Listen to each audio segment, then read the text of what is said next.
मृत्यु को लोग अंत समझते हैं, लेकिन गरुड़ पुराण कहता है मृत्यु अंत नहीं बल्कि आत्मा की एक लंबी और रहस्यमयी यात्रा की शुरुआत है।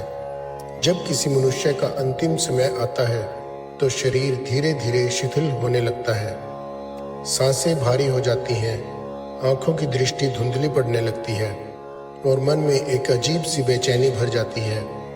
उस समय आत्मा समझ जाती है कि अब शरीर उसका साथ छोड़ने वाला है। गरुड़ पुराण के अनुसार आत्मा का शरीर से निकलना अत्यंत कष्टदायक होता है।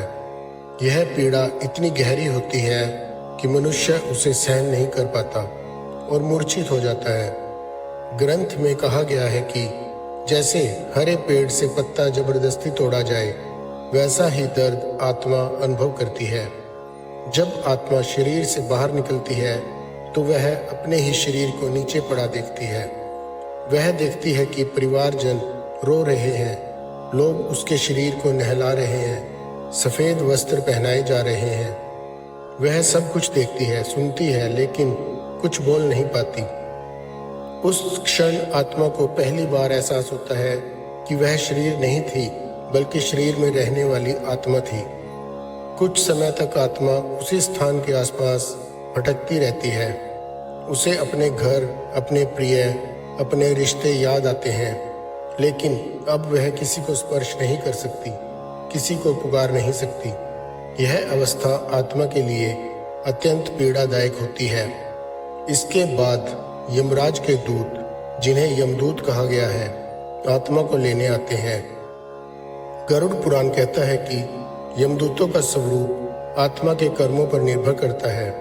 जिन लोगों ने जीवन भर अधर्म, झूठ, छल, कपट, हिंसा, स्त्री अपमान, माता पिता का तिरस्कार और गरीबों का शोषण किया होता है, उन्हें यमदूत भयानक रूप में दिखाई देते हैं। वे आत्मा को भय और कष्ट के साथ अपने साथ ले जाते हैं। लेकिन जिन लोगों ने सत्य, धर्म, दया, सेवा और भक्ति का पालन किया होता है, उनके लिए यमदूत भयावह नहीं होते। वे उन्हें मार्ग दिखाने वाले बनकर ले जाते हैं। मृत्यु के बाद आत्मा तुरंत नया जन्म नहीं लेती, वह पहले प्रेत योनि में प्रवेश करती है। इस अवस्था में आत्मा को भूख और प्यास लगती है, लेकिन वह कुछ खा पी नहीं सकती।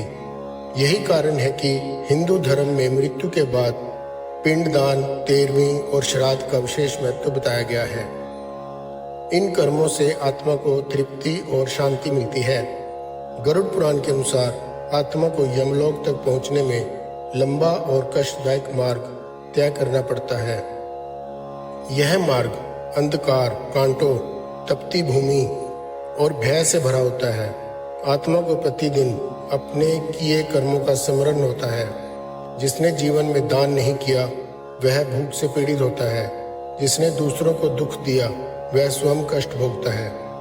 इस यात्रा के दौरान आत्मा को अपने जीवन का प्रत्येक कर्म याद आता है, जो उसने किया, जो नहीं किया और जो करना चाहिए था। अंततः आत्मा यमलोक पहुंचती है, जहां यमराज का दरबार लगता है। वहां चित्रगुप्त आत्मा के पूरे जीवन का लेखा जोखा प्रस्तुत करते हैं। गरुड़ पुराण कहता है कि न केवल कर्म बल्कि विचार और वाणी भी दर्ज होते हैं। कोई भी पाप, कोई भी पुण्य छिपा नहीं रहता। यमराज वहां दंड नहीं देते बल्कि न्याय करते हैं। आत्मा को वही भोगना पड़ता है जो उसने स्वयं अपने कर्मों से अर्जित किया होता है। गरुड़ पुराण में अनेक प्रकार के नरकों का वर्णन है। हर नरक उस विशेष पाप के अनुसार होता है।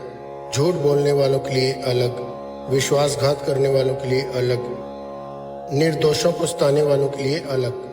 वहां आत्मा को अपने कर्मों का फल भोगना ही पड़ता है। जो आत्माएं सत्य, दया, करुणा, सेवा और भक्ति के मार्ग पर चलती हैं, उन्हें स्वर्ग लोक की प्राप्ति होती है। स्वर्ग में सुख, शांति और आनंद होता है। लेकिन गरुड़ पुराण यह भी कहता है कि स्वर्ग स्थायी नहीं है। जब पुण्य कर्मों का फल समाप्त हो जाता है, तब आत्मा को आगे की यात्रा करनी होती है। कर्मों का फल भोगने के बाद आत्मा पुनः पृथ्वीलोक में जन्म लेती है। मनुष्य जन्म को गरुड़ पुराण में अत्यंत दुर्लभ बताया गया है, क्योंकि इसी जन्म में आत्मा अपने कर्म सुधार सकती है और मोक्ष के मार्ग पर चल सकती है। गरुड़ पुराण डराने के लिए नहीं लिखा गया है, यह ग्रंथ मनुष्य को जगाने के लिए है। यह हमें सिखाता है कि आज हम जैसा जीवन जी रहे हैं वही हमारी मृत्यु के बाद की यात्रा तय करेगा। इसलिए जब तक जीवन है धर्म को अपनाइए, सत्य बोलिए, दया और करुणा रखिए और भक्ति को अपना मार्ग बनाइए, क्योंकि अंत में मनुष्य का साथ छूट जाता है, शरीर मिट्टी में मिल जाता है, लेकिन आत्मा अपने कर्मों के साथ आगे बढ़ती है।